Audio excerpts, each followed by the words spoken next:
نبی کریم صلی اللہ علیہ وسلم مدینہ منورہ میں جب آئے، وہاں صرف ایک کنواں تھا بستی سے باہر۔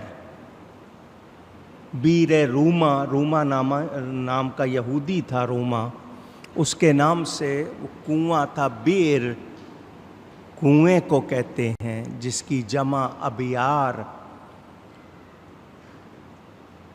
بیر روما لوگ جاتے تھے، ٹھنڈا میٹھا پانی صرف اسی کا کنواں تھا، لے کر آتے تھے۔ آج ہمیں پانی کی قدر نہیں، پائپ لگے ہوئے ہیں، آگے ٹیپ ٹوٹیاں لگی ہوئی ہیں، بہاتے ہیں جس طرح چاہتے ہیں۔ اس زمانے کو سوچیں، یا آج بھی ان علاقوں کو سوچیں جہاں پانی کی سہولت عام نہیں ہے۔ میرے دوستوں اور بزرگوں، حضور صلی اللہ علیہ وسلم نے اعلان فرمایا، ہے کوئی جنت خریدنے والا؟ عرض کی حضور کیسے؟ فرمایا جو مسلمانوں کے لیے پانی کا انتظام کرے اس کے لیے جنت ہے۔ حدیث شریف ہمیں بتاتی ہے جو شخص بہت زیادہ گناہگار ہو جائے، اس کو لگے کہ میرے گناہ بہت زیادہ ہو گئے ہیں، فرمایا فسق الماء علی الماء، لوگوں کو پانی پر پانی دے، پانی پلائے، یعنی پانی کی فراہمی عام کر دے، اس کے گناہ سمندر کی جھاگ کے برابر بھی ہوں تو اللہ معاف فرما دے گا۔ لوگ سبیلیں لگاتے ہیں، پانی پلانے کا انتظام کرتے ہیں، کچھ لوگ اس کو پتہ نہیں کیا کیا کہنے لگ گئے، اللہ ان کو ہدایت دے۔ فتووں میں لکھا ہے کہ ہندو مشرک ہے، پلید ہے، سودی کمائی سے، جو حرام کی کمائی ہے، اس سے پیاؤ، سبیل کو ہندی میں پیاؤ کہتے ہیں، یعنی پانی کی سبیل لگائے، کیا اس کا پانی مسلمان پی سکتا ہے؟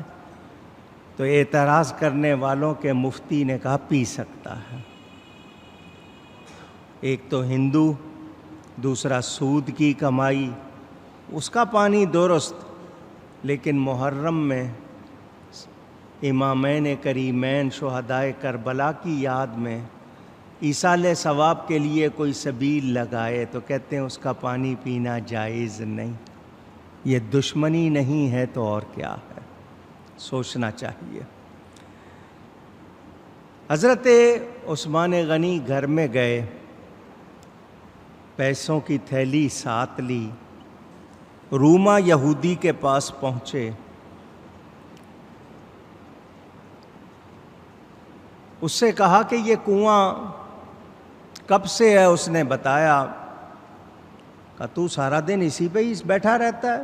کہا میرا کام یہی ہے، دور دور تک پانی، میٹھے پانی کا کوئی اور کنواں نہیں ہے، میری بہترین آمدنی ہے، تو میں اور کیا کام کروں، یہیں بیٹھا رہتا ہوں۔ کتنا بک جاتا ہے روز کا حساب لگا۔ باتیں کرتے کرتے اس کو لائے اس طرف کہ تو اکٹھے پیسے لے لے، روزانہ ڈیوٹی، نہ تو کہیں جا سکتا ہے نہ کہیں آ سکتا ہے، پورا ٹائم یہیں بیٹھنا پڑتا ہے، تو 10-20 سال میں جتنا ہے اس نے اکٹھے پیسے لے لے اور یہ کنواں بیچ دے۔ اس نے کہا میں چلتی کمائی کیوں چھوڑ دوں، مجھے نہیں بیچنا۔ بہت اس کو گھیرا لیکن وہ راضی نہیں ہوا۔ جب دیکھ لیا کہ یہ کسی صورت راضی نہیں ہو رہا تو فرمایا اچھا پھر آدھا بیچ دے۔ اس نے کہا وہ کیسے؟ فرمایا درمیان میں ایک تختہ لگا دیتے ہیں، ایک طرف سے تو نکال، ایک طرف سے میں نکالوں گا،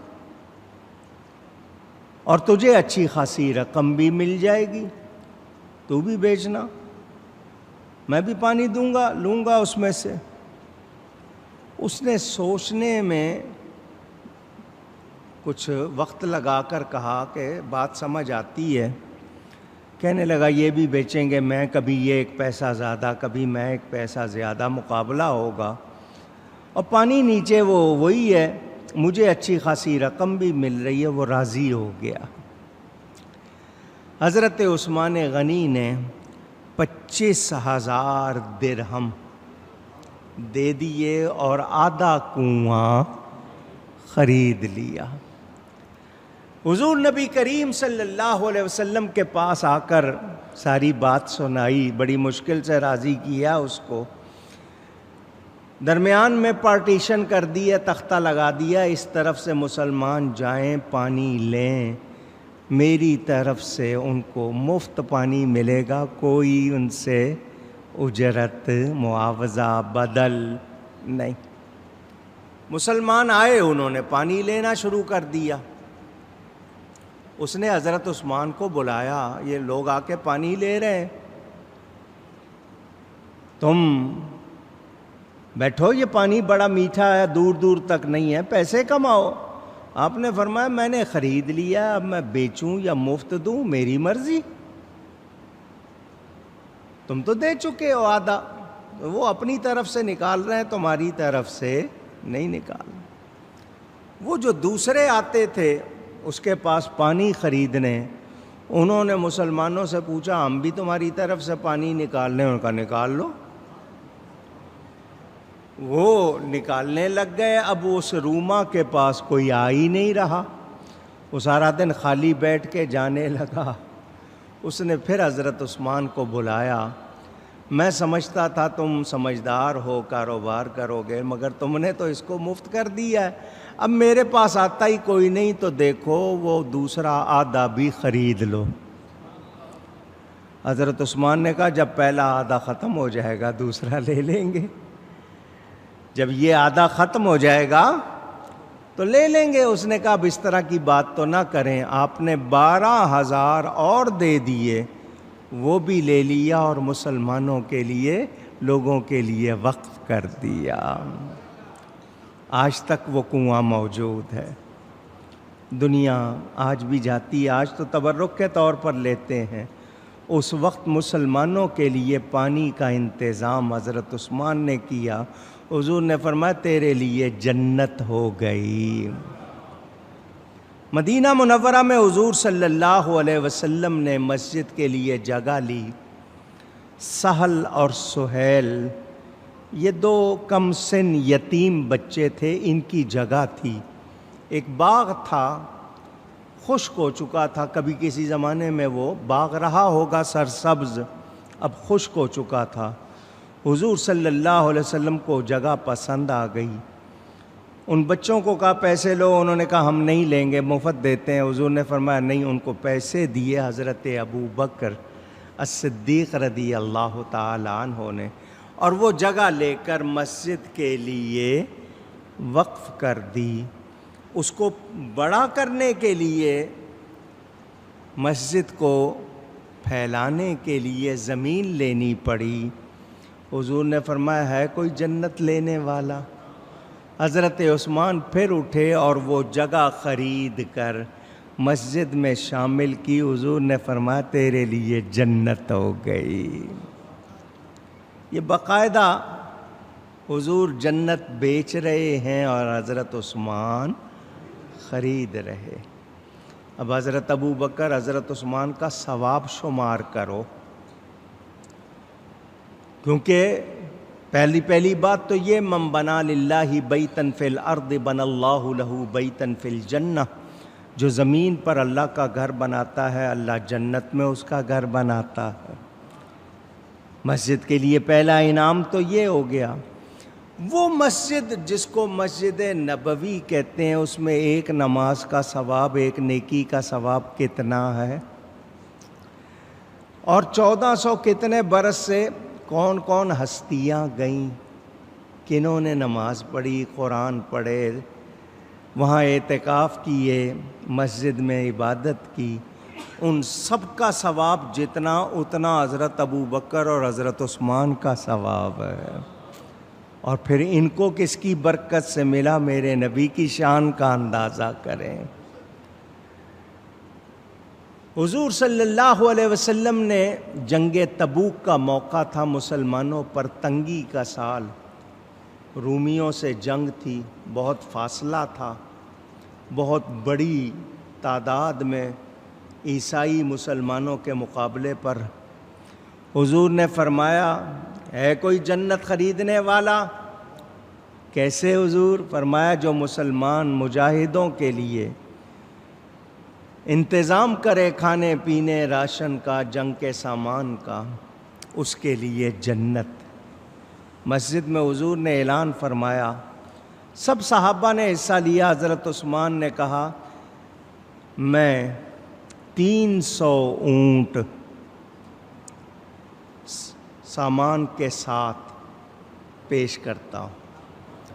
حضور نے پھر اعلان کیا، حضرت عثمان نے کہا 300 اونٹ اور دیتا ہوں۔ میرے نبی پاک صلی اللہ علیہ وسلم نے پھر اعلان کیا، حضرت عثمان نے کہا 300 اور دیتا ہوں۔ کتنے ہو گئے؟ 900 ہو گئے۔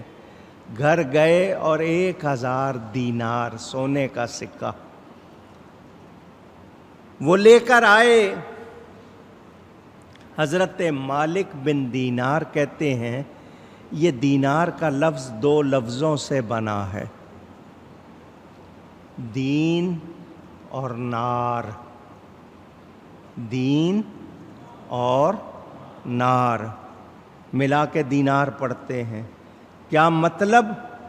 یہ بظاہر تو سکہ ہے، چاہو تو اس سے دین کا کام کر کے جنت لے لو، اور چاہے اسے غلط خرچ کر کے آگ لے لو۔